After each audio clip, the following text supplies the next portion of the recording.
everybody, Bilbo10,000 here, bringing you another episode of 999, and today we are going to start our exploration down the number 6 door. Now, I decided that for the purposes of the rest of this LP, that I would actually research how to get each ending without spoiling it, and to get the ending that I'm going for, I didn't see the name, I just wanted to see what kind of endings I could get. We needed to go first through the upper class cabin, which is the one where we found the safe, and then we needed to go through the 8 door, which was the laboratory, not the hospital room, the laboratory, the one with Lotus. And then we need to start going down the 6 door. So, that's what we're here for. We're going to skip over to the decision, so let me just skip over there. Just double. Yes. We need to make the hurry. Yeah. Skip it up. Want to get all the way to when Junpei needs to decide. No. Next. Yeah, Clover. There. No. Keep going. Just give it. Sound like I am not. barely. So. Maybe. Nobody wants. Let them fight. They can fight it out together. It's okay. Not good. Keep fighting. It's okay. Let go. Junpei. Right. June wants. Yes. So this was everyone's vote. Okay, switch back to novel. Ace. Yeah. They want door 1, they want door 2, so this time we're going to be going down door busted 6. Door 6. I don't know who we're going to end up going down there with, but we'll find out when we pick it. Then the door. The door I choose is... Okay. I want to go through. door number 6. I want to go through door 6. Junpei flipped open the piece of paper. It read, Junpei, door 6. Of course it did, he'd written it after all. Let's just ignore the fact that, you could cheat, That's a problem. Oh.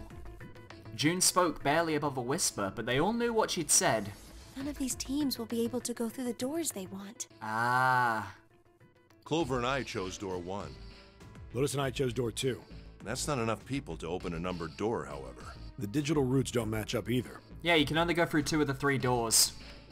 We've got similar problems. Junpei and I want to go through door 6, but our digital route is 5. If we're gonna open that door, we need a 1. So we're taking Ace. That would leave 7, Clover, and Lotus alone, I believe. Wait, no, 7 Clover and Lotus, and that'd be 7 plus 4 plus 8. So 7 plus 8 is 15, that'd be 19. 1 plus 9 is 10, which would be 1. So they'd have to go through door 1. Damn, what are we gonna do now? What are we going to do? Junpei crossed his arms and did his best to put his thoughts in order. The others followed suit, but with little result. No, it's easy.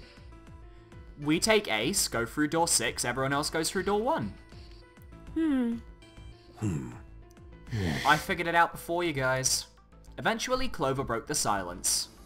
Why don't 7 and Lotus go through door 1? With me. Exactly. Her face was cold and flat, as was her voice, but her logic was sound. 7 and Lotus looked at each other. 7 plus 8 plus 4 equals 19. Yeah, I already did the math a few seconds ago. The first problem resolved, Ace spoke up. What about me? You come with us. Isn't that obvious? Wasn't one of the teams just complaining that they didn't have a 1? You mean I should join Santa's team? Yes. Yes. Clover nodded, her face still cold and emotionless. Her attitude and posture could not have been any more different than the energetic girl of only a few hours before. No one seemed ready to contradict her. Her response was understandable given the horrible situation in which she had found herself, but even so... Yeah. I understand. I'll go through door 6 then. Good choice, Ace. If we do as Clover has suggested, we can all pass through a numbered door and no one will be left behind. This seems to be the most reasonable solution. Exactly. Yep. 7, Lotus. What do you guys think? Well, they're going together anyway, it's just they're going through a different door this time. I don't have a problem with it. It just means that we can't get the keycard to open up the submarine. Me either. Alright then, we're good to go. See you later. Alright. Wait, Clover! Don't move on your own! Oh, I'll be going too then. See you, Lotus. Yeah, be careful. We should get going as well. Yes, we should. Alright. At last, Junpei and the other 6 had managed to separate themselves into 2 teams. Clover, 7, and Lotus headed to A deck, where door 1 was near the main staircase. Junpei, Ace, and Santa, however, took the elevator to E deck. So this is going to be the first time we get to look through door 6. All I know is that the golden revolver from the coffin ending comes from an escape room in door 6, because they mentioned that, so I'm interested to see how that's going to play a part in the puzzle. Let's go. The ride to E-Deck was a silent one. This is E-Deck. Yes. There should be a door at the end of the hall. Alright, let's go. Alright, Santa's words jolted into action and they stepped out of the elevator into a long, straight hallway. There it is. Before long, they arrived in front of door 6. Here it is. You guys ready? Yep. Yeah. Then let's get to it. One by one, they put their palms over the red. Boom. With a soft electronic noise, it authenticated each of them. And away we go. The door opened, and all at once the 4 of them leapt through it. Here we go. Hey! I found it! It's right there! Oh damn, really quickly. Fortunately, the dead was located easily enough. This one had been placed quite close to the door they'd entered through. They gathered around it quickly and hurriedly placed their palms on it for authentication one by one. There we go. Perfect. It stopped. Yes, it stopped. Thank goodness.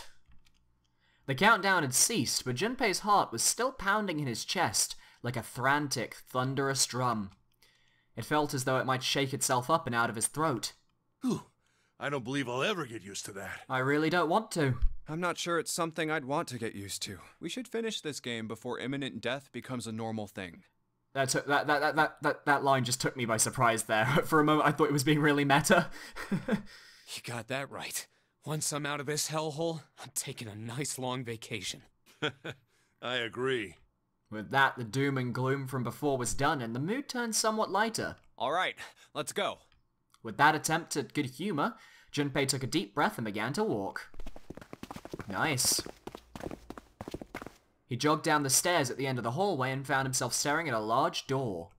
Ah. This door looks heavy. But it's not locked. I'm opening it. He took hold of the bar that served as the doorknob and shoved it down. What's inside? The room beyond stopped him in his tracks. Whoa! It was a gargantuan room made entirely of metal. None of the accents of wood or tile that he'd seen in the rest of the ship. This room was purely functional, but utterly tremendous. Whoa, what the hell is this? Santa got out a few words before awe stole the rest of them. The rest were too stunned to offer anything more than gasps. This has to be the biggest room so far. The ceiling is pretty high, too. Huh. Could be 2 stories. Maybe even more. This space could be utilizing the entire length of the ship. It's massive. What's that huge Kamaboko-looking building in the middle? What the heck is a Kamaboko? June pointed to the massive building in the center. Kamaboko? Well, I guess that's as good of a description of it as any. Junpei and the others were standing on scaffolding that crisscrossed the whole area. The proper term was catwalk, Junpei thought, although that didn't seem particularly important. I see stairs, so we may as well head over to them. I guess we're heading down? Yeah, but this section's barely wide enough to fit one person. Well, then we go one at a time. You're right. No, nearby was a long iron staircase that made its way eventually to the floor beneath them. Whoa, you can't even tell the shape when you're this close. Let's check out the other side, too. They moved around toward the opposite side of the massive building, following the catwalk. They hadn't said much as they walked, but as they approached the building, Ace suddenly spoke up. This looks to be the steam engine room. Ah. The steam engine room? Yes, that thing that looks like a cross-section of a mushroom is the boiler. You see the 3 round doors near the bottom? Coal is put into those and burned, which heats the water, producing steam. The same thing that drives a steam engine. This one is simply somewhat larger. I see. It doesn't appear to be running right now. Definitely not. I mean, didn't we have an explosion, so of course it wouldn't be running? The entire room was as silent as the grave. Alright, let's split up. What? Then all of a sudden, Junpei heard a noise behind him. He turned just in time to see June collapse to her knees. Oh, a fever. Hey, what's wrong? Are you alright? Crap. He dashed toward her and wrapped his arm around her shoulders to steady her. Hey, June. It was then that he noticed. Jumpy, You... Oh, you're really warm. Is your fever coming back? Yes. Yes. It probably is. Oh god. But I'm fine. Please, don't worry about me. I just need to rest. And I'll be fine. Oh no. Her voice was weak and forced, and it said a great deal more than her words did. Okay. Here, sit down. Careful. Oh, he's such a gentleman. Really, Junpei is so kind. Honestly. Junpei carried her to the nearest wall and propped her up against it. She let her head fall back against the wall, and as she no longer had the strength to support it, drew a ragged breath.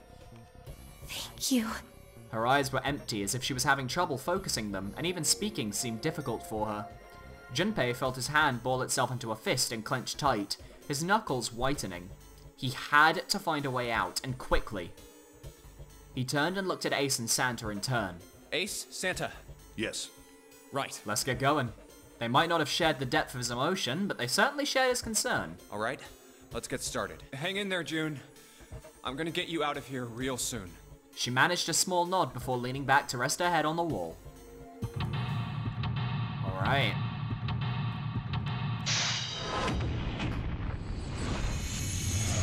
Seek a way out. Alright, it's a steam engine room, so this is a completely new place. Massive room, probably a lot to solve here. Alright. I'd say this is probably here to move coal from place to place. It probably comes from over there. And then the belt carries it down the tunnel and out here. So if the conveyor belt was moving, yes, the coal would almost certainly come out here. Okay. Nothing in here. It's a square hole. Nothing in here. Ah, look at the back wall there. I can see 3 small slots, terminals for some sort of connector, perhaps? You mean you think we're supposed to plug something in here? Perhaps. Look at that button. It's glowing orange, right? That's gotta mean something. I guess pressing it is the best way to find out if it does anything, Santa. Nothing. Okay. This pillar goes up towards the ceiling. There's a little hook there, not important. There's a wheel. A golden gear. It doesn't look like it was always golden like this. Well then, I imagine it was prepared especially for this game. Uh-huh. What about all this stuff down here? There's a pair of wooden boxes here. There's nothing in them. Look, Ace. It's some kind of snowman's secret meeting. Those are just bags full of sand. You use them as counterweights when you're lifting something with a pulley system. Man, you're too serious. Maybe we can use the sand on the weights? Yeah, we could put them in the boxes. Why are you not listening to me, guys? Come on. It's a silver gear. Do you think it's made of pure silver? No way. Silver's way too soft to be used for a gear. It's gotta be a steel or iron gear that's been covered with silver. Ugh. Shouldn't have called it a silver gear then. Shouldn't have got your hopes up. Were you thinking you'd haul this thing back? Nah, but I think 7 could probably carry it, don't you? Probably could. What's this? Given its placement, this must unlock the door to the left. There's a weird indentation on top of this thing. You think that means you have to insert something here? Yes, I would imagine so. Okay, so that's not something we can do at the moment. This area is kind of useless. Can we go up here? What's this? The 3 sliders on the left are down, but this one is up. There are a number of lines engraved in these. I suspect we are meant to do something rather specific with them. Junpei, why don't you move that slider down? Well, there's no harm in trying, I suppose. Anything? Nothing. Nothing happened. Maybe it needs to be prepared somehow? You're saying if we did something somewhere else it'd respond somehow? Yes, I suppose that's one way of putting it. Okay, so this area is a no-go. Further up we've got an A. One of the doors on the furnace. There's an A on it. There's a circular wheel in front of the center of the door. Alright, let's give that sucker a twist. Whoa. It's noisy, but it opens. And it's totally pitch black in there. We should, go in here. Alright. Let's go. This looks just like the door we went into. Where are we? We must be on the other side, yes? Which would put us directly above the conveyor belt. At any rate, we should keep moving. There's a great deal we've yet to investigate. This is a big investigation room, jeez. There are a whole bunch of boxes in my way. I can't get through. Aha. What's this? It looks like a hand-operated winch. But if it doesn't look like there's any way to, operate it, that means the wheel isn't attached. Okay, so we can't do anything with it right now. Okay. No, I don't want to look at the rib. No. I want to press the arrow. There we go. Damn pile of boxes is blocking my way. Ugh. Very rude boxes. Back through C again. What about this way? Well, anyway, looks like that's the pipe. Looks like the bottom connects to the conveyor belt housing. Then coal must come out of this pipe onto the conveyor belt. In other words, there must be a great deal of coal in that pipe. What's over in B? Ah, this takes us over here. We couldn't get here before. The wheel's here. Alright, let's give this wheel a spin. What? That's weird. I don't feel any resistance. Gah. Ah, shit. Oh. Ha. It's a wheel that seems to be part of the winch. There are some pegs on the back that look like they go into the holes on the winch. Alright, we can take it to the other winch then. Good job, genius. You broke it. I didn't break it. It broke all by itself. Alright, let's take it to the other winch that's way back somewhere else. Alright. There we go. The hand-operated winch. There's no wheel to turn. Oh yeah. I've got the wheel I pulled off the other winch, don't I? Let's see if it fits. Hey. It's a perfect fit. Looks like they were made for each other. Not shaky at all. Good. I should be able to turn this now. Good work, Junpei. We should be able to haul up the wooden box now. You see? The wooden box? It's under the catwalk. Can you see it? It's hanging from the rope on the winch, isn't it? It looks like there's some sort of device in the box. I'm not sure what it is. At any rate, you might as well turn that wheel now. I'm counting on you. Okay, Ace. Alright, I'll turn the wheel. Huh? What's this? What happened? This wheel only turns to the left. It only turns to the left? That means we can't reel up that rope. Yeah. We can only let the rope down. Interesting. I don't think that will be a problem. We will simply need to go downstairs after letting the wooden box down. I'll be counting on you, Junpei. Sure thing, no sweat. Alright. Oh. I believe the box has reached the floor. Fingers crossed. Yeah. He stuck his head over the side of the catwalk and looked down. The box that had only recently hung just below the catwalk now sat on the floor. Brilliant. It had come to rest near the end of the tunnel that covered the conveyor belt. June's down over by there.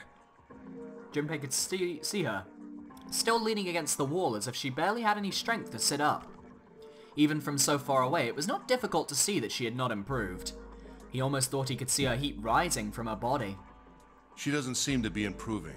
Ace's expression was inscrutable, but he'd said what they'd all been thinking. Well, of course not. She's not gonna just get better right away, you know? It'll take time. He tried desperately to convince himself that what he'd said was true. What could be causing this, I wonder? Illness, perhaps? Well, obviously she's got a fucking fever. Thank you, Captain Obvious. Nah, it's gotta be exhaustion. Santa's response was confident and certain. She gets dropped into some weird-ass ship, forced to play some messed-up game. If you think about it, it's a lot weirder that we aren't freaking out just like her, you know? Yeah, to be fair, we're pretty calm. So you're saying we're abnormal? Pretty much. Yeah. We're just running around this room, solving all these puzzles like it's just business as usual. How the hell could you call that normal? Yeah, I agree. We're just guinea pigs. Santa snorted in disgust. A guinea pig? You mean like a lab rat? You mean we're being used for some sort of experiment? Is that what you're saying? Probably. Dunno. But it does seem like a possibility, you know? Well, if we go back to what we learned about in the other ending, about how Clover was used as an experiment, and how she accused Santa of being in this old experiment, this could explain why this could be like foreshadowing to that fact. This entire conversation, really. They stood there for a few more minutes, no one speaking, until Santa turned and walked away from the winch. Junpei and Ace followed him. You know, speaking of experiments... Oh, here we go. Santa suddenly stopped. There was this experiment some scientists did with rats. First, they took a squarish C-shaped tank and and filled it with enough water that the rats could drown in it. Oh, damn. The tank has 2 exits. Just to make it easy, we'll call one A and the other B. Exit A is pitch black, so dark even a rat can't see anything. But exit B is electrified, which means the rat can't leave through it. So, what would a rat do if it was put in this situation? It would probably drown. Which exit would the rat choose? Well, B would kill it. There was a moment of silence after Santa posed the question, and then Ace responded. B, of course. The rat has no way of knowing that exit B is electrified. Exactly. The rat goes to exit B. Of course, like I said, it's electrified, which means the rat can't get out that way. So, after a lot of trial and error, the rat finally finds exit A. I can't say that's very interesting or relevant. It's simply the story of a laboratory experiment. You're right. It isn't very interesting. Yet. Oh. See, these scientists repeated this experiment over and over, using hundreds of different rats over several generations. Oh, damn. This produced some surprising results. With each generation, the rats took less time to find the correct exit. Eventually, a rat was put in the tank who instantly chose exit A without even attempting to go to exit B. Well, it's adaptation, basically. You're adapting and evolving to your surroundings and you're learning.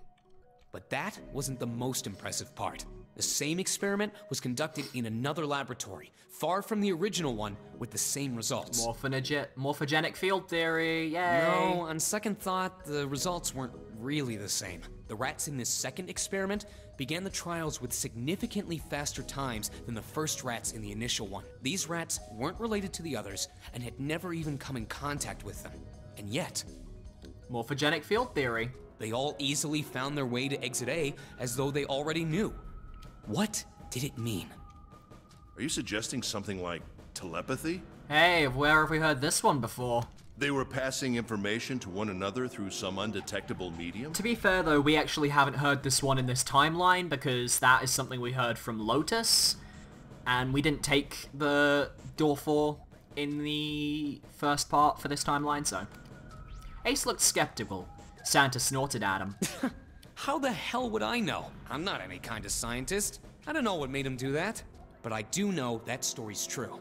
And if you've got another explanation, I'd sure love to hear it. Hey, you should tell us. Come on, let's get going. There's still a lot here we haven't checked out. Let's go. And we gotta get the hell out of here before June passes out. Without waiting for a response, he turned around and started walking. Junpei, however, wasn't quite ready to leave the topic alone. Hey, wait. There's something I want to ask you. What? Oh. Santa stopped and turned around. Why did they use that tank for the experiment? Huh? Well, I mean, it seems like you could conduct the same experiment without the water. They could have just used a dry box, you know? If they needed to motivate the rats to escape, they could have, I don't know, put some bait by exit B or something. Well, this is the interesting thing. It reminds me of Clover's experiment story where she said that you needed 2 things to access the morphogenic field, and that was a link and the threat of death, I'm pretty sure. So they could, it's like a similar theory with the rats. I mean, do they really have to make it so the rats can drown? Santa gave a grim bark of a laugh. You know, the word emergency comes from the same root as the word emerge. Oh, ha, very funny. You ever think about that? Huh? Well, an emergency is something urgent, often something dangerous. And to emerge means to sort of come out, or appear, or rise out of something else. So what's going to emerge in an emergency? Inspiration. Lovely. Inspiration? Yeah. Think about it. When the chips are down, either you crack or your mind focuses and pulls up what you need. So in an emergency, your real potential emerges. Is that what you're saying? Yeah. That's why the rats had to drown. They had to be in danger. There had to be an emergency for inspiration to emerge. If there's no real threat to their life, then yeah, that makes complete sense, honestly. Oh. As grim as that is, Junpei suddenly felt cold. The back of his head was aching, and his stomach felt strange. Let's just keep moving, shall we? Okay, so we need to go see what that box was down at the end. We figured out the puzzle up here.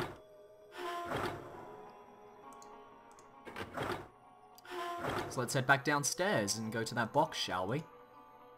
It's behind us. Wait. There it is. Control panel for something. Maybe the control panel for this? Maybe this hole is where the control panel goes. Well, there's only one way to find out. In you go. There we go. Dude, you did it. Everything looks alright. Okay, but what do we do now? Why don't you press the button next to it? The orange one? Yes. Alright, I'll do that. Let's do it. Pushing. Let's see what happens. Ooh, it turned on. Oh, I think I just heard something turn on. Oh? What's that? What happened? Junpei, look. The conveyor belt's moving. The conveyor belt? God, that is loud. Well, I guess it's done moving now. There's still a bunch of coal on the belt, though. It looks like a bunch of it got dumped off at the end of the belt into that wooden box we found the control panel. Coal. Coal, huh? Alright, I guess we need coal. Box filled with coal. A wooden box full of coal. Guess there's really only one thing we can do with this stuff. It's coal. It's shiny and black and coal-like. Good to know, Junpei. So this is where you put coal into the furnace.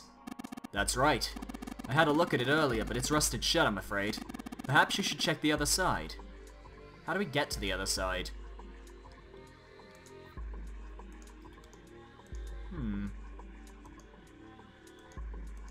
How do we go to the other side? I don't actually know.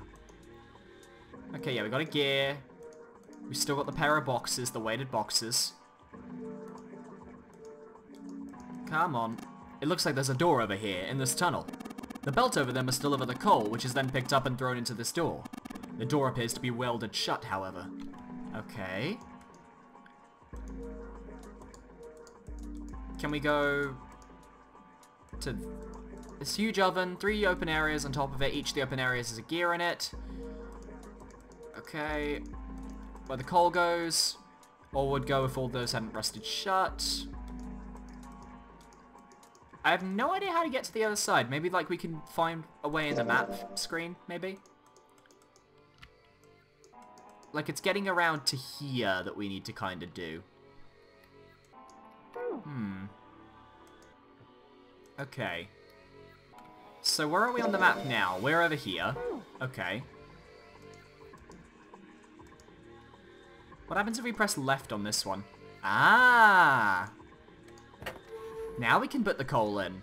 There's a hole that'll let us put the coal into the furnace. Maybe if we can get some coal in there and set it on fire? Okay, let's do it. Alright, that's the last of it. No coal left in the wooden box. And nothing. Great. Well, I guess I should have expected that. Why would just throwing coal into a cold furnace do anything? Ah, well, a man can dream. Junpei, explain it to me again. You're planning to stoke the furnace with coal, which will heat the water stored up in there and make steam, which will then drive something else. Am I correct? In other words, you want to generate enough pressure with the steam to power the turbine, and drive the steam engine, right? Yeah, I guess that's the, gist of it. Well, in that case, this isn't enough coal. This furnace is enormous, so we're gonna need a whole hell of a lot more coal than this. Very well then, if the 3 of us work together, we should manage to fill it much faster. I want to help too. Man, I totally didn't even see her walk up. Are you filling up till that, June? Yes.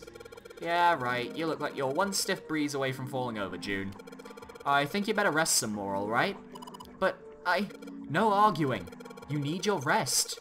So you just stay there, we'll handle this. Aw, okay. I understand. Alright, time for some manly work. Let's just get this coal into those furnaces. Beautiful. There we go. Keep going.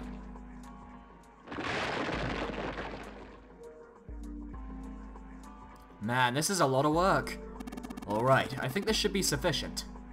Alright, now we just gotta light it. Junpei, hand me your matches. What makes you think I have matches? I see. And how are we gonna light it? Perhaps there's a device nearby that will allow us to remotely ignite the coal. Let's take a look, shall we? Some sort of ignition device, huh? Maybe that thing that was on the stairs, probably? Junpei, have you thought about looking at the other side? Yes, I should take a look over there. Thank you very much for your help. No, not that one. No, back. It's up there. There it is. Yep, the lights are on. Okay, yep, probably is. I think this is how we might ignite the furnace. That means that if we move that thing down... Alright, let's do it. Here we go. Hey Junpei, Ace, look at this. There's big gears turning into the boiler here. Oh, yeah. The gold, silver, and bronze. Ah, we need those. They're spinning. What the hell are you guys waiting for? Let's start looking. Alright, let's start with the gold one. Want that. The gold disc. Then let's head over to the bronze disc. Thank you. Then let's head over to the silver disc. Now we need to solve the puzzle to escape the room because they obviously go in the indentation up here. It looks like this thing unlocks the door. There's a depression here that looks like it's the outline of 3 circles laid on top of each other in a triangle. Maybe if we put these 3 discs we found into this thing. Well, there's only one way to find out. Let's stick them in. Huh? That's odd. Nothing's happening. Maybe you're, I don't know, putting them in the wrong place? Perhaps you have them facing the wrong directions? Perhaps you should rotate the discs to make some of the lines connect to one another. Well, no harm in trying. Instructions for operation. Okay, yep. Okay.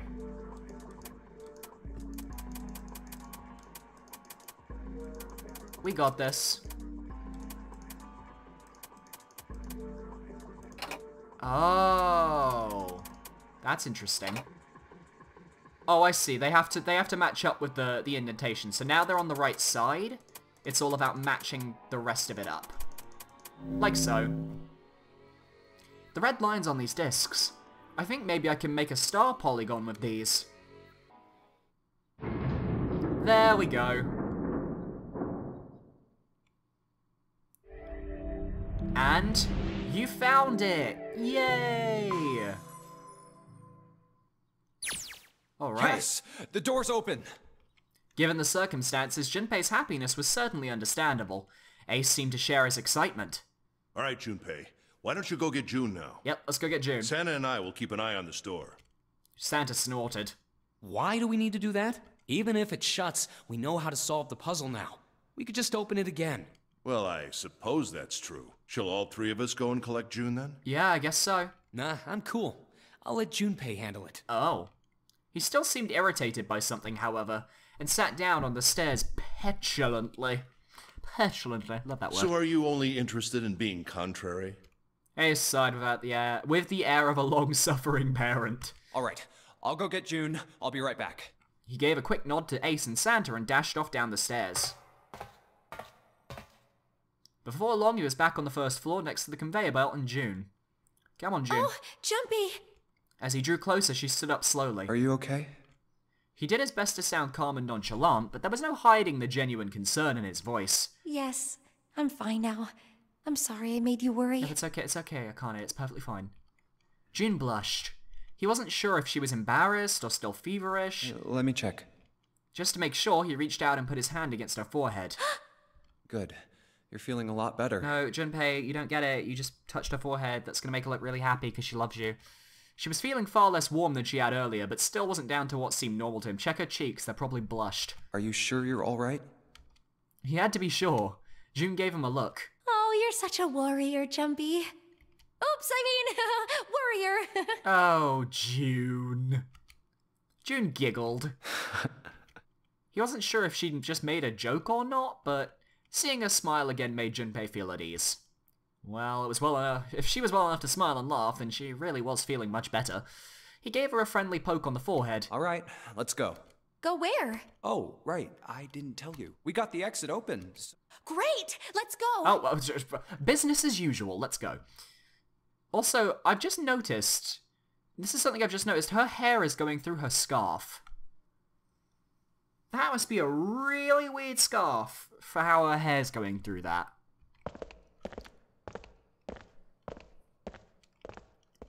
They headed back to the exit, but on their way they found... Oh, it's... Santa? Huh? Santa was sitting on the stairs. He was, however, holding something in his right hand and staring at it with a strange expression. June and Junpei slowed down and finally stopped in front of him. What are you looking at? Santa answered without looking up, his voice quiet. It's a photo. It's my sister. Oh. Sister? Santa, you've got a sister? Santa simply nodded. Oh. Yeah. Kid was cute as a button. Aw. June cocked her head, confused. She was only about an inch tall then? Santa glared at her. Oh, sorry. I guess an inch is a little large for a button. Probably more like a half-inch. June, stop talking. Santa didn't smile or laugh. Sorry. Why are you looking at it? He simply turned back to his picture and spoke. I was her Santa Claus. Aww. Wait, what? That's why he's picked his nickname for his sister. The sudden revelation took Junpei by surprise. He had no idea what Santa meant. He glanced at June, who shook her head. She didn't know either. We didn't have parents. They bought it in an accident when we were still kids. Aww. So I had to be like her dad. And that meant that I bought her Christmas presents every year. On Christmas Eve, I'd leave the present next to her pillow. And the next morning, she'd come running into my room with this big smile. Look, Santa left me a present. He got me that doll I really wanted. And it was really Santa that did it. Aw, that's so cute. I'm so glad he got my letter. She was always so excited. I was the one who told her to write those letters. I'd say, write down something you want and mail it to Santa. The address I gave her was somewhere in Northern Europe that doesn't exist. Anyway, she'd write the letter and stamp it and send it out. And then a few days later, it'd show up back in our mailbox marked address unknown. I'd open the letters before she figured out they'd been sent back. Once I had the letter, I'd go around to a couple stores with some money I'd saved up over the year and buy her the stuff she'd asked for. Oh, that's actually really, really sweet. Aw. It took a lot of saving, but I managed to buy her presents every year. Aw, Santa. Huh. Junpei was silent. He could think of nothing to say. Huh. June looked down, uncomfortable. The wall next to him suddenly groaned. Either he hadn't heard the sound or didn't care. Santa kept talking. But one year, her letter was different. Oh. She didn't write a list of toys she wanted or anything like that. Instead, it said, I don't want any presents this year. Instead, I want you to make my wish come true. Oh. My wish is that we'll be happy like this for a really, really long time. That was it. Nothing else. Aww. But I couldn't make that wish come true. Oh no, this is like the tragic... Oh god, don't tell me like she died or something. That'd be really sad. Oh. Some Santa I am. Oh no, something bad happened. Oh no. Santa looked sad. Junpei had never seen him look sad before. Oh god. Oh, it's just occurred to me. So back when we did the ending where we went to Seven and Lotus and we found out about Lotus's kids, didn't someone say that, and then Clover I think said it, so didn't somebody say that like a child died during an experiment? If Santa was in the old Nonary game, maybe that was his sister that died in the Nonary game, because he'd had to have had a link. The only link he would have had would be his sister. So his sister must have, like, died in, like, the first Nonary game, and then he must be... Oh my god, this is sadistic as fuck. What the fuck? Oh my god. Oh, that's insane. Wow. Okay. Damn. He wasn't sure he liked it. Oh. Junpei decided it was probably best not to ask Santa any more questions. But... What happened? Oh. June glanced up at Santa quickly as she spoke. He answered, but only with an effort. She died. Oh, of course she did. I'm right. I'm so right. It was totally in the first Nonary game. Oh, no. She was killed 9 years ago. There we go. Probably the Nonary game. Oh. There was nothing Junpei could say. His heart felt like a great lump of lead. June bit her lip and looked away. Her face was pale. All right, let's go. God damn. Damn. He shoved the picture back into his pocket and headed back up the stairs. Huh? Junpei and June looked at one another. There was nothing they could think of to say. Hey, what are you two doing? Let's get moving, come on! Alright, yeah, okay. Whatever. Santa's voice echoed across the room from above them. Let's go. Yeah. Ah, they nodded and followed him quickly up the stairs. Ace was waiting for them at the top. He was leaning against the handrail. He looked very tired. Oh, you're finally back. The door had shut, but it wasn't because of cause for concern. Sorry we took so long. Junpei quickly solved the disc puzzle a second time, and the door opened once again. Let's go. In single file, they walked through. After walking for nearly 15 feet, they found themselves in front of a metal door. It opened easily enough, and they passed through it as well. And where are we this time? Probably another escape room. A new room stretched out before them. It's a cargo room. Okay. Huh. Is this a warehouse? No, I believe this is the cargo room. Yep. This must be where they store all of this vessel's freight. Just all the kind of the cargo, yeah. There are wooden crates everywhere. I wonder how old they are. Junpei, Ace, and June had stopped unconsciously, pausing to take in their new surroundings. Santa's voice broke through their momentary trance. Well, we probably ought to start with finding the exit, right? Let's get going. Alright.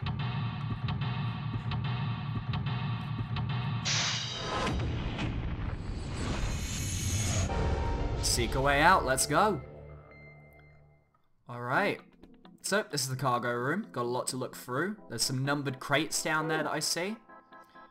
Alright. These crates are quite large. They seem to be tied to one another with sturdy straps. A box. There's nothing inside. There are a bunch of bags here. I wonder what's in them. Oh. What the heck? It's the Ninth Man. A card with the Ninth Man's face printed on it? Excuse me? What's that? It's a card. It has a headshot on it. A headshot? Yeah. I'm not really sure what purpose this could possibly serve. God damn. This bag? Okay, there's Santa. Hi, Santa. No comment from you, Santa, on the fact that we just found your head? There's Clover. I assume we're going to be finding headshots of all of us then. There's Snake. There's 7. Let's see if we can find some more bags then. There are 3 crates here, stacked up like stairs. If we climb up there, I think we can get over the fence. Junpei, think you could go take a look at that? Sorry, but no thanks. Why? I've, got a bad feeling about it. Pussy. Okay, fine.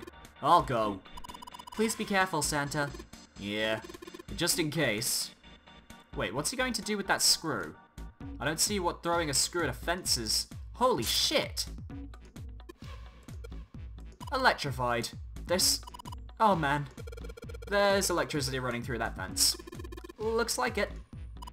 Then we can't get to the other side. Well, we could jump off those crates, but we won't be able to get back. I think we can get over by jumping over the crates. What are you saying, Junpei? Well, it's in the name. There's a huge electrical current flowing through that fence. If you do that, you won't be able to get back. Well, if I can move some of those crates over there. Are you even sure you can move them? What if they weigh too much? What are you going to do? Oh, yeah, I hadn't thought about that. Haha. So we're not crossing then. Okay. Let's see what's up here. They got 3 stories. What are you waiting for, Junpei? Whatever, I'm going. This is the only door here, except for the one we just came through. Then this is the exit? Oh shit, Sherlock. Of course it's locked. Is it an electronic lock? No, just a keyhole, right under the doorknob. So to open this door, we've got to find a key that fits this keyhole. Yeah. Let's go further up. What's this? The monitor's off. I've got a green switch here and a red one and some kind of lever. None of them seem to do anything though. Maybe the power's off? Yeah, maybe. There's a single green light on the bottom though. That means something's on. I think there were 9 lights. Maybe it corresponds to the boxes? I haven't looked at them yet, so I may as well. It's locked. We need the key. All the boxes have numbers on them. Do they... Oh. Ace bent down and picked up something that had been sitting next to the box. Junpei, take a look at this. Cards? Oh, there's Lotus. There are some numbered boxes and cards with pictures of all of us. Does that mean we need to collect the cards we don't have? Okay, so we need to get more cards first. There's me. There's June. Who are we missing? We're missing Ace. Ironically. We've searched all the boxes. There's nothing in them. There's some sort of liquid in these barrels. I'm not sure what it is, however. Where is Ace? The 3 crates are tied to one another with several straps. These crates are a little smaller. They look like they're the children of the other crates. Junpei, that sounds like some sort of fairy tale. Really? I don't know, man. You ever think about how crates would reproduce? Doesn't sound like a fairy tale to me. Nothing in the bag anymore. Probably in here is Ace's, yep. Card with the headshot, there's Ace. Does Ace look younger there? Can't tell.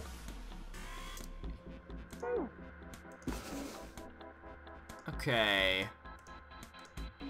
Alright. Now we finally have all 9 picture cards. There we go. We just need to insert these cards into the slots at the front of each box. Junpei stared at the cards in his hands. Ace peered over his shoulder at them. You know which card goes in which box, yes? Junpei gave him a look. It's kind of obvious, you know, you just put bracelet number to person. Yeah, of course I do. It's really obvious. You just match our numbers to the numbers, then you pop the corresponding card in the right box. Exactly. So for instance, the card with the picture of Ace on it goes into box 1. The card with the picture of Snake on it goes into box 2, and so on. Pretty much. Oh, I see. Ace. That's uncharacteristically slow of you. Huh? Junpei thought he might have imagined it, but he could have sworn Ace stiffened. I'll leave the rest to you. Really? Hey, wait! He quickly turned and walked away. What's wrong with him? Oh well, whatever. Doing his best to clear his mind for the task at hand, he turned back toward the boxes. Time to solve the 9 boxes puzzle. Let's go. 9 cards with 9 pictures and 9 boxes. Junpei stared at them for a moment and then began. Alright. Ace's card is in box 1, Snake's is in number 2. Yep. I just need to do the same for the rest. Alright. And finally, the 9th man's card into box 9. Boom. All 9 box lids popped open at once. Yeah! Oh, they opened! He peered inside. What the? Nothing in them, probably. Oh, a single pin. 9 pins? Oh. They looked a little like sewing pins, but much thicker. I guess I'll take them with me. Junpei collected them all quickly and shoved them into his pocket. I wonder what they do. These look like the kind of pins you use for sewing. There are 9 of them in total, and they have the numbers on them that run from 1 to 9. Maybe we can use them in that machine that we had? Yeah, maybe the one up here. Yes. There are 6 holes here, and it looks like the pins I just found would be a perfect fit for them. The ones you found in the 9 boxes, right? Well, why don't you try it? Alright, let's see what happens. I think 2, 4, and 6 should go here on the top part, and then 3, 5, and 7 on the bottom part. Well, some of them lit up. Yeah, 3 and 6. I wonder if there's some kind of rule that determines which lights go on. Well, I put the 2, 4, and 6 pins on the top part, and the 3, 5, and 7 pins on the bottom. Is it digital roots? It's probably digital roots. 6 plus 4 is 10 plus 2 is 12. That's digital root of 3. 7 plus 5 is 12 plus 3 is 15, which would be, yeah, it's digital roots. You think maybe it's the digital root? The digital root? Yeah. There we go. Makes sense, right? I see. The lights that match the digital root of the pins inserted on the top and lower parts will light up. So that's how it works. Well, there's one other thing I'd like to check. Well, if he wants to try, he's certainly welcome to. So, he put the 1, 2, and 3 pins on the top and the 6, 7, 8 pins on the bottom. Oh. They turned off. Yeah, yeah. Oh, I get it now.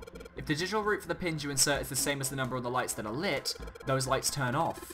Yeah, looks like that's the trick. Alright, now we know how it works. You want to give it a try? Wait, you mean you know what we're supposed to do with these lights? Well, no, but I figure we could try and see if we can turn them all on, you know? I figure something's got to happen if we can manage that. Turn on all the lights, huh? Okay, Junpei, let's make sure we know how this works. I know how it works. I know how it works. I do not need to read that. I know. So we're just making a bunch of digital roots. Let's get digital root 1 first. That'd be 7. 7. Okay, so this one. 7. 2, which is 9. 10, that would be 1. And then we want to make 6 as... Oh, we want to make a different one here. So 7, 2, 1. So that's 1. Then what can we make with these? 9. Let's try putting 9 in there. 9 plus 8 would be 17, which would be 8. So let's do that. 17. 18, 19, 20, 21, 22, 23. Make that 5. There we go. Now we need to make a digital root of 2. So let's do... We need to make 11. So that would be 7. No. We could do 6. 7, 8, 9, 3. And then 2, which is 11. So that would make 2. Then let's try and make 8. To make 8, we'd need 17. Can these be added up to 17? 9. 9 plus 5... No, 9 plus 1 is 10, plus 7, 17. Yeah, that works. Because we want to make the digital root of 8, so... There we go. Now I want to make a digital root of 3, so we'd need 12. So, 9... 2... 1.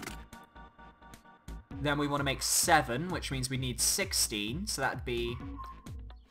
Let's try 8, 9, 10, 11, 12, 13, 14, 15, 16... Yeah, 8, 3, and 5.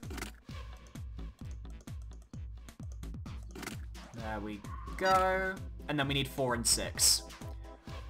So 4, we would need 13, and 6, we would need 15. So 15's simple enough. Let's do 15 first. 9, 10, 11, 12, 13. Okay, 9, 4, and 2. And then we need to make 13 with these guys. So 6, 7, 8, 9, 10, 11, 12. 7 plus... Wait, no, we need to make 13, right? So 7 plus 5 would be 12, plus 1 is 13, yeah. There we go. All the lights are on and the shutters opened up. Hey, does that mean... Yeah, we gotta do it again. Man, and I thought we were doing so well. Okay, so we got 9 holes, and there's an F up above them. I don't know what the F means, but I do know one thing. What's that? This time, there are 9 holes. So we need to insert 9 pins. Man, that's boring. Well, why don't you just try it, alright? Could it be hexadecimal? I don't know if I understand this one, though. Let's just try doing a vanilla 1, 2, 3, 4, 5, you know. Get it wrong, get a hint, you know.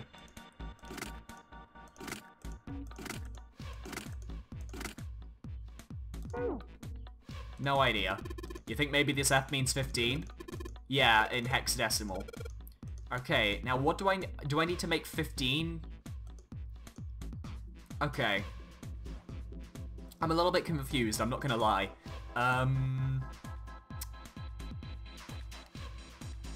How the fuck do I do this?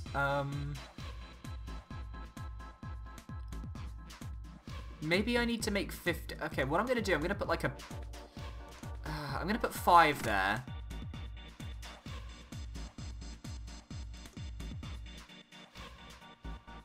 I don't really get this one. Or at least I think I do, but it's confusing. Okay, let's put 5 and 6. 5... No, put 6 there, please. So 5 plus 6 is 11. Then put 4, make that 15 there. Maybe we just need to make 15 with every row. That's probably a thing. Okay. Then this one, we would need maybe 7 and 3. Okay. So from 7, 8, 9, 10, 11, 12, 13, 14, 15, there's 8 missing. Can we make 8 out of these? No. That's not right. Let's put 9 there. Then put 1 there. 1 plus 8 is 9. No, that won't work.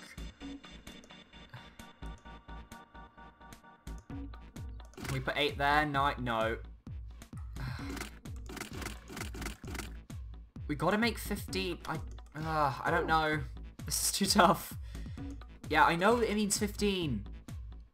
I just don't know how to work this one out. Alright, 1 second, guys. Alright, guys, so I accidentally tabbed out of the game. The game crashed, and I had to go through the last 2 puzzle rooms all over again, so I'm a little bit on edge. But I do know what this puzzle is now. It's a magic square. Basically, for those of you that don't know what a magic square is, it's where you need to make everything diagonal, up, down, left, right, whatever, equal 15. Now, I was right in thinking 5 is in the middle, but I tried to remember what the rules for making a magic square and figuring it out was, and it was basically how some numbers can only add up to 15 with certain combinations. For example, number 1 combined with 2 combinations can combine to 15 with 5 and 9.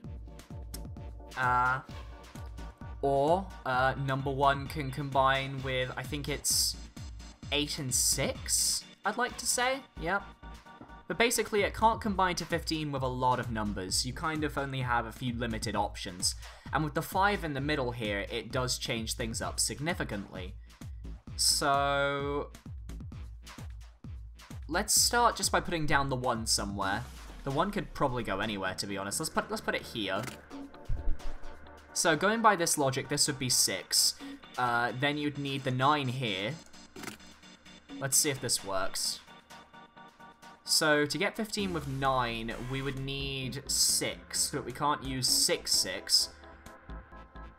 So what can we use to make 6 here? We've got 2, 4, which we could use to make 6, and nothing else, I guess, so I guess let's just pop 2 and 4 in. 4 plus 5 would be... We'd need the 6 then, wouldn't we? I think we're getting somewhere. 6, 7. 7 plus 8. 8, 9, 10, 11, 12. 15. Ah, yes! There we go, all pins inserted, all lights lit. Magic square complete. We did it. The power's on now. It looks like there's electricity going to the monitor on top now. Alright, let's see if we can activate the device on the top. Let's go. A green button, a red button, and a lever. I wonder what these do. I think this might help. What? What the hell is this? Where did he find this? What is that? What is that? Where'd you find it? I found it when you were messing around with the pinholes. It looks like instructions for this thing. According to what it says here, this thing's a remote control for that. That? Yeah, that. What's... Oh... That machine over there. Apparently it's called the Pushmaster 5000. Are you serious? Whatever. So what are we supposed to do with the Pushmaster 5000? You see the coffin over on top of the crates? Yeah. Don't you want to know what the deal is with it? I do. You want to check it out? Yeah. Alright, how do you think we're gonna get there? Well, there were some crates on the right side of the fence that someone piled up like stairs. Maybe if we make a path to the coffin from there? How'd we do that? Line up the crates? I guess? Yeah, that sounds about right. I guess this is just another of Zero's puzzles. Yeah. Anyway, let's give it a shot. Oh, looks like the Pushmaster 5000 runs off a battery. So to keep it from using up its energy too fast, it's been programmed so that it'll only start moving once its path has been completely programmed in. Alright, I'll keep that in mind. New material has been added to the file screen. Let's go. Okay. This is the return button. Okay. This is the reset button. Alright, let's give this a try. Sure thing. Just keep in mind there's a limit on the battery, alright? The battery dies after 50 moves. At least that's what it says in the manual. 50 moves, huh? Keep in mind the Pushmaster 5000 can't move the heavy metal crates, okay? Got it. Alright. When a square adjacent to the Pushmaster 5000 is clicked, Pushmaster will move to that square. If there is a crate in the way, the Pushmaster will push it. Move the crates appropriately and efficiently and fill the yellow areas. Okay. Alright, this is a puzzle in itself. This is a good puzzle. This is a fun-looking puzzle. Okay.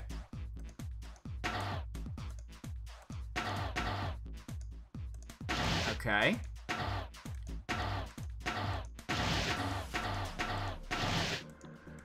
I think we blocked ourselves in. I don't think we can win this. Reset. Huh. Well, we need all 4 of these crates. Okay.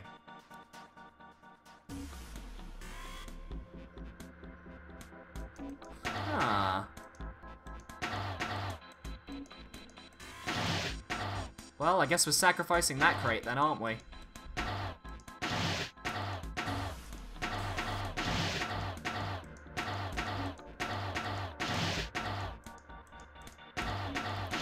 Come on, we got this. Totally got this.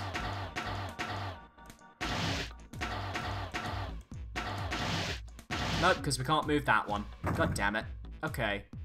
We can't push them onto the sides because there's no way to push them back out. So I have to stay pretty much in the middle, but...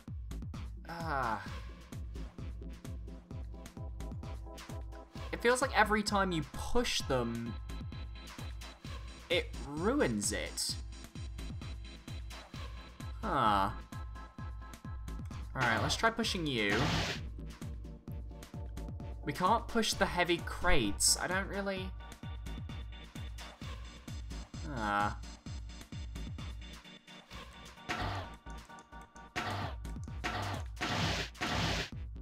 Is that what it wanted?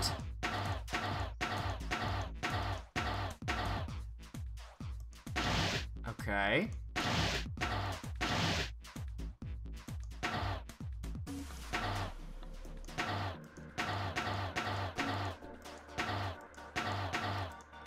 Okay, push that one back, that one there.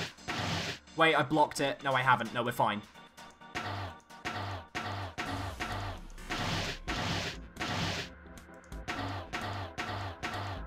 Ah, damn it. We can do this. We can do this.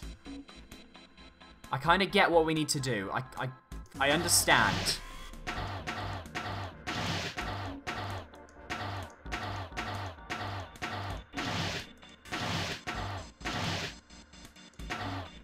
Wait, I think I blocked us again. No, I haven't. But I did just waste a bunch of moves.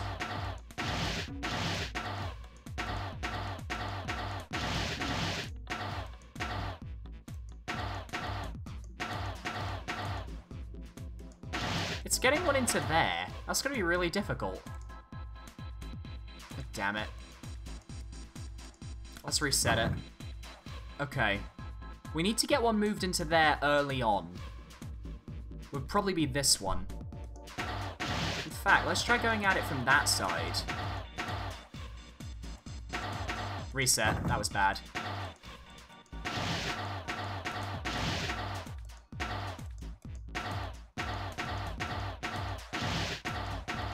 There. That would change things. That will change things, I can tell.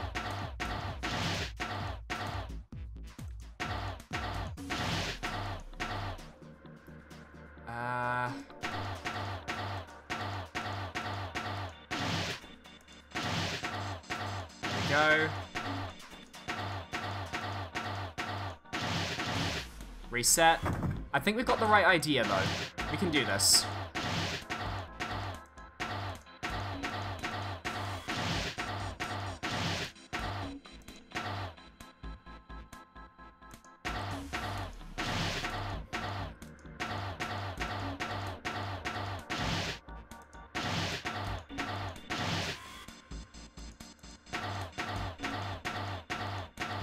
One, two, three, 4, 5. Ah, no! God damn it. So close. No, we got this. We got this. Now we got an extra move. We can do this time. With the path we've been using, we can do it now.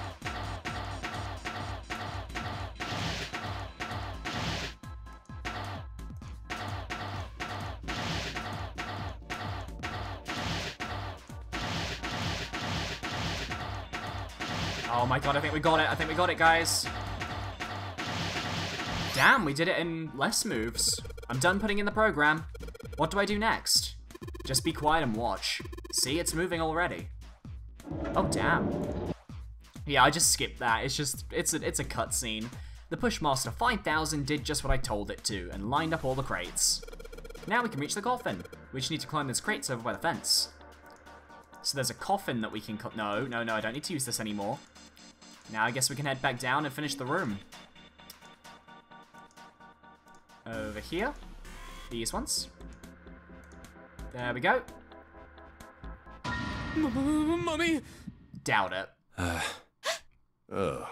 He's kidding. Just kidding. Really? Not the time. Oh yeah, I'm in adventure mode because of me needing to skip through a lot of dialogue. Let me change that back. He smirked hardly at his own joke.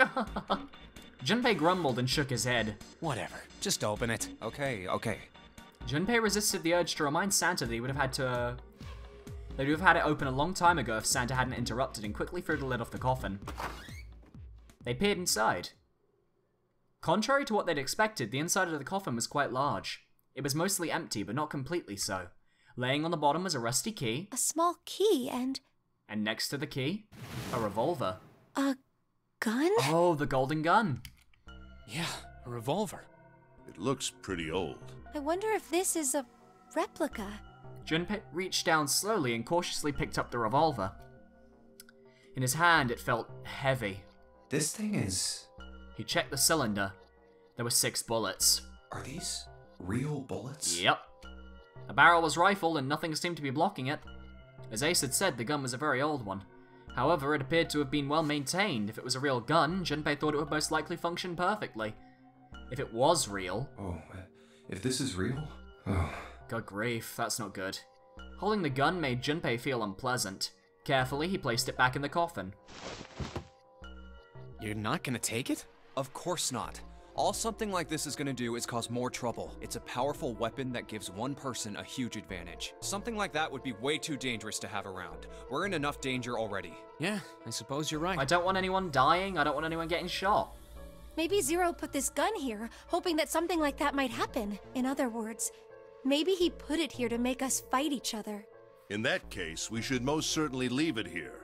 I, for one, have no desire to let Zero control me. And yet that gun's probably going to end up going missing, Santa. Me neither. The others nodded. They had no desire to be under Zero's control either. Okay, we've got that figured out. But you aren't gonna leave that key in there, are you? Of course not. We'll take that with us. Junpei picked up the rusty key and slid the top of the coffin back into the place, the gun back where they had found it. Alright. And now we can leave.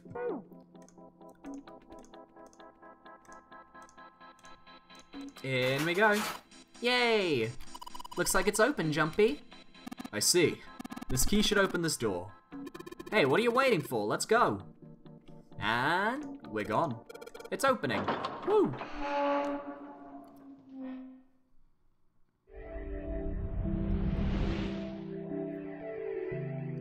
Alright. The hallway that left the cargo room headed straight toward the stern, and that's where we're going to be ending this episode of 999. If you are enjoying the series so far, feel free to leave a like, comment, and subscribe. If you're watching on VidMe, don't forget to upvote. And in the next episode, we're going to get some more story stuff done, and we're going to delve deeper into the 999 mythos and figure out what's going on. I'll see you guys then. Goodbye. Oh, wait, before I go though, if you want to play the Nonary game for yourself, take a look down below, check how many views this video has, and find out what character you are by working out the digital root of the view count. Or, if you're in a more interesting mood, maybe the like bar count as well, because you'll probably get 0. So, we'll see what happens. See you guys next time. Goodbye.